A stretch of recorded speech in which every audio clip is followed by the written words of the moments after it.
Hey guys, so I'm just making this video in response to one of the comments made in the Cozy Felt Laura video for LTX 2.3.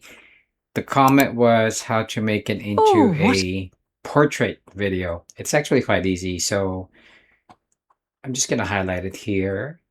So this is the width and the height, right? All we need to do is just swap them. So 1920 becomes 1080 and 1080 becomes 1920. And let's run it.